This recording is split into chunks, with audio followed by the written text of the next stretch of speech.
Assalamualaikum warahmatullahi wabarakatuh teman-teman. Balik lagi di vlog Abai Gunawan.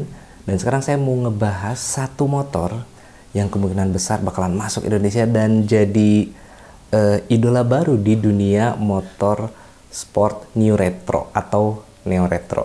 Seperti apa motornya? Ini dia.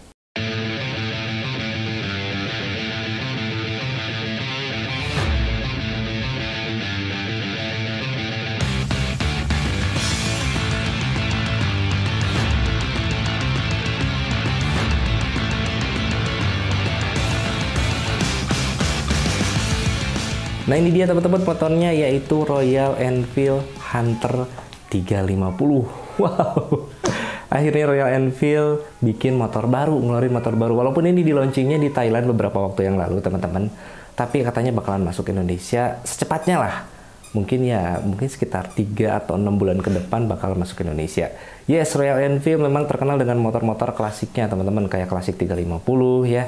Ada juga yang motor cruisernya itu ada di Meteor 350, ada yang Himalayan dan sebagainya, banyak banget. Tapi di motor Hunter 350 ini Royal Enfield masih tetap mempertahankan ya nuansa-nuansa klasiknya, terbukti karena memang Hunter 350 ini platformnya masih sama dengan Meteor dan klasik 350, yaitu adalah CB1. Mulai dari rangka, mesin itu masih semua ya, masih platformnya masih sama, tapi perbedaannya ada di desain saja. Rangka dikit ada beda-beda dikit sih sebetulnya. Oke, lihat dari depan teman-teman, Royal Enfield Hunter 350 ini semuanya bentuknya berbulat ya. Dari lampu itu juga membulat. Terus lampunya juga berbulat dan masih tetap pakai bohlam biasa. Jadi motor Royal Enfield kalau nggak salah tuh lampu depan itu nggak ada yang pakai lampu LED ya perasaan. Tapi memang mungkin ini ciri khasnya dari Royal Enfield. Oke, agak sedikit ke bawah teman-teman. Jadi motor Hunter 350 ini shockbreaker itu lumayan panjang. Ada pelindungnya ya, kayak karet gitu loh, untuk melindungin asnya biar nggak masuk debu dan sebagainya teman-teman. Dan menariknya lagi nih teman-teman ya, bannya juga dia pakai yang 17 inch ya. Ini keren banget, kayak Interceptor mungkin ya, kayak Royal Enfield Interceptor tuh dia pakai 17 inch kalau nggak salah. Tapi kalau salah terus kalau komentar ya. Nah, pelek depannya ini kalau yang versi yang casual atau pelek racing itu peleknya pakai 17 inci teman-teman, dengan lebar 3 inci untuk peleknya, dan profil bannya itu ialah 110/70. Wah, sports banget ya. Ini bentuknya emang bener-bener buat nyaingin XXR lah, tapi bukan kelasnya sih, karena ini 350 cc ya. Nah, remnya juga udah pakai ABS. Wah, ini yang keren ya. Rem depan udah pakai ABS dengan lebar piringan cakram sekitar 300 mili kalau tidak salah teman-teman. Terus di bagian stangnya, nah ini yang menarik nih teman-teman nih. Di bagian instrumen klasternya itu atau panel instrumennya itu, dia udah menyempatkan fitur-fitur modern. Nah, satunya itu adalah speedometernya yang udah gabungan antara analog dan digital. Nah, ini yang keren nih. Menurut saya nih oke lah, jadi bisa masuk lah, neo retro itu masuk banget. Terus kalau misalkan teman-teman pengen lebih canggih lagi, pihak Royal Enfield katanya sih ini masukin untuk opsi aja ya, yaitu adalah trip display. Jadi bukan belakangnya, di pinggirnya itu ya ada speedometer, dan ada yang kecil kayak di Meteor sebetulnya. Meteor 350 juga ada. Itu layar kecil terbuat dari TFT kalau nggak salah, atau LCD, jadi udah berwarna. Itu bisa digabungin atau dimasukin ke handphone. Jadi bisa nunjukin petunjuk-petunjuk arah dari GPS handphone kalian. Gitu teman-teman, atau gadget kalian. Keren ya? Tapi itu opsi katanya, bisa dipakai, bisa enggak, jadi itu tergantung pilihannya teman-teman. Nah, fitur canggihnya lagi teman-teman, ternyata dia pakai USB charger yang ada di handle coupling di sebagian kiri ya. Itu ada kalau dibuka tuh di bawah spion itu ada untuk chargernya. Jadi kalau misalkan teman-teman mungkin pengen ngecas gadget atau HP atau GPS-nya, itu bisa di situ pakai dudukannya lagi. Coba kalau Royal Enfield udah nyematin dudukannya yang belakangnya itu ada logo R gitu ya, keren ya kayaknya ya. Nah, ini untuk bagian panel meternya seperti itu teman-teman, dia ada gabungan analog dan digital. Untuk panel-panel kayak saklar sih masih sama ya, sama yang Meteor kalau nggak salah, itu bulat-bulat semuanya, tuh mulai dari untuk saklar lampu dim juga sampai engine cut off atau starternya itu masih bulat, masih sama semua teman-teman.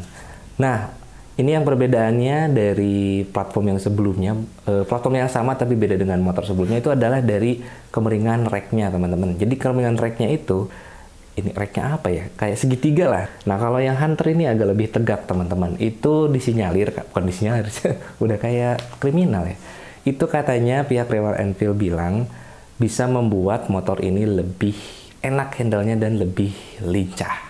Oke, untuk bentuk tangkinya saya suka banget sih ya. Ini jadi kayak apa namanya, teardrop gitu ya. Jadi kayak tetesan air, kayak tetesan air gitu. Tapi ya memang karena ini dia lebih tipis teman-teman. Sebetulnya bentuknya lebih compact dibanding dengan Meteor 350 dan Classic. Jadi ini lebih kecil sebetulnya untuk bentuknya. Tangki bensinnya itu hanya bisa memuat 13 liter bensin gitu teman-teman. Jadi nggak terlalu banyak. Tapi ya oke lah untuk motor-motor neo retro kayak gini ya. Menurut saya tangki nggak agak kebesaran itu malah terlihat lebih aneh ya. Tapi kalau ini saya lihat Royal Enfield Hunter 350 ini dia bisa dibilang lebih enak dilihat dan lebih proporsional untuk dari bentuk tangkinya. Nah, agak sedikit ke belakang teman-teman. Ini joknya juga masih jok biasa ya. Joknya tuh klasik, tapi dari depan tuh agak sempit ya. Depan agak sempit dan ke belakang itu lebih gede gitu teman-teman. Nah di belakangnya lagi ternyata nih ya, lampu belakang itu semuanya tetap bulat, lampu sennya bulat, lampu remnya bulat, tapi dia udah pakai lampu LED untuk lampu remnya. Nah bentuk belakangnya kurang lebih ya oke sih teman-teman ya. Ya kayak bukan saingan ya, kayak kelas-kelasnya yang udah ada di Indonesia, bukan kelas-kelasnya juga ya. Kayak ada motor neo retro yang ada di Indonesia lah, kayak XSR gitu ya.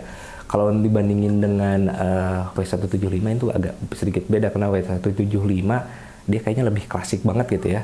Tapi mungkin ini bisa disandingin dengan XXR untuk desain belakangnya. Karena si shockbreaker lagi. Si spakbor depannya itu agak pendek teman-teman. Cuman ada panjangnya gitu ya ke bawah ditambahin mata kucing. Aneh sih sebetulnya bentuknya. Tapi ya nggak apa-apa lah itu bisa dicopot itu ya teman-teman ya. Nah ban belakangnya sendiri teman-teman. Pelaknya itu unik ya, karena yang depan itu kayak sebetulnya palang 5 tapi dibelah lagi jadi palang 10 ya. Nah kalau yang belakangnya justru dia palang 5 pure, palang 5. Jadi desain pelek belakang dan depan itu berbeda teman-teman. Tapi ringnya atau diameter itu masih sama, yaitu adalah 17 inci. Cuman memang lebar ban belakangnya itu beda 4 inci ya. Dia 4 inci, kalau yang depan itu adalah 3 inci. Profil bannya tuh 140/70. Wah, sport ya. Abis kan kayak motor-motor sport bike gitu ya, yang full firing tuh.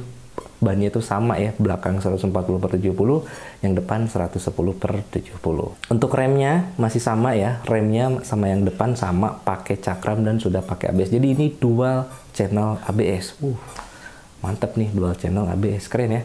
Terus untuk lebar cakramnya nih, lebar piringannya lumayan cukup oke. Kalau salah sekitar 270/280 mm. Ini termasuk lebar loh untuk ukuran motor 350 cc ya. Ini lebar banget belakangnya. Jadi kayak kelihatannya tuh bannya udah tebel gitu ya. Lebar juga. Terus dibalut atau disematkan piringan cakram yang lumayan lebar. Ini jadi kayak padat banget untuk bagian belakangnya. Keren banget loh teman-teman. Nah ini knalpotnya yang menurut saya unik teman-teman. Dia knalpotnya tuh pendek. Mengingatkan saya ke motor W175 TR, jadi lebih pendek. Memang ini kalau dilihat dari desain dari mesin gitu ya, dari rangka sampai ke knalpotnya, mungkin Royal Enfield pengen center of gravity-nya tuh lebih di tengah, jadi knalpotnya nggak terlalu panjang-panjang.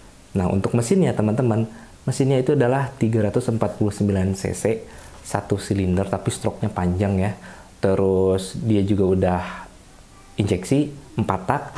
Nah untuk tenaganya itu teman-teman sekitar 20,2 daya kuda. Itu memang kecil sih dibanding dengan 250 cc. Tapi sekali lagi ini bukan motor kencang-kencangan teman-teman ya. Royal Enfield tuh bukan motor untuk kencang-kencangan. Nah bisa didapat di 6100 rpm.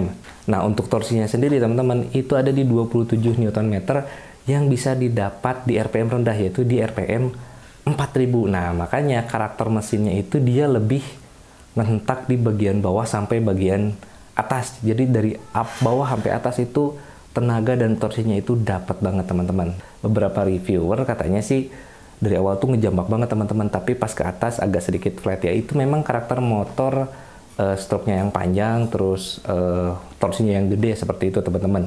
Mereka atau Royal Enfield itu hanya ngejar di torsinya aja. Tenaganya ya nggak apa-apa sih, so-so. Tapi kalau untuk torsinya gede, nah itu untuk stop and go teman-teman. Terus untuk ditanyakan itu lebih enak pakai yang torsinya gede walaupun tenaganya nggak terlalu gede gitu teman-teman untuk di bagian mesinnya. Nah untuk posisi berkendara, nah ini nih yang menarik teman-teman. Kalau biasanya kan klasik itu step untuk ridernya itu agak sedikit ke depan gitu ya. Kayak misalkan Meteor itu ke depan banget malah. Nah kalau yang untuk Hunter 350 ini, posisi stepnya itu berada di tengah-tengah teman-teman. Jadi pas dengan ujung joknya. Nah gitu nih, pas dengan ujung joknya. Jadi bisa dibilang ini nggak terlalu sporty, nggak terlalu cruiser juga teman-teman. Jadi ini tengah-tengah antara cruiser dengan sporty. Menurut saya ini bakalan enak banget sih untuk posisi berkendaranya. Ya nggak terlalu kayak XXL lah. Kalau XXL kan di belakang banget tuh si stepnya udah kayak underbone ya itu ya. Itu makanya ada beberapa builder atau beberapa rumah modifikasi ya yang ngejual bracketnya biar si stepnya agak lebih depan untuk XXR. Nah tapi kalau ini menurut saya ini cocok banget, udah pas karena stepnya berada di tengah-tengah, nggak terlalu belakang, nggak terlalu ke depan. Oke, kita ngomongin harga nih, ini yang menarik teman-teman. Nah harga di Thailandnya kemarin tuh dirilis ya, itu sekitar 59 juta. Nah tapi kalau masuk Indonesia, motor di atas 250 cc itu ada pajak sekitar 50-60%. Nah, jadi kemungkinan harganya ya sekitar 70 juta mungkin ya, 70-80 juta. Jadi di bawah harga dari Meteor 350 dan Classic 350. Nah, gimana nih teman-teman menurut kalian? Apakah tertarik dengan Royal Enfield Hunter 350? Ini ada dua varian ya. Ada yang retro. Kalau yang retro itu dia peleknya itu jari-jari. Nah, saya lebih suka yang jari-jari teman-teman dibanding dengan yang pelek racing karena lebih kerasa gitu. Neo retro itu lebih kerasa gitu. Biar teknologi terbarunya itu cuma ada di speedometer aja deh. Kalau di tampilan jangan, karena itu udah selaras gitu bentuknya yang agak sedikit membulat, retro. Peleknya juga pakai pelek yang jari-jari. Kalau pakai pelek racing kayaknya gimana gitu ya.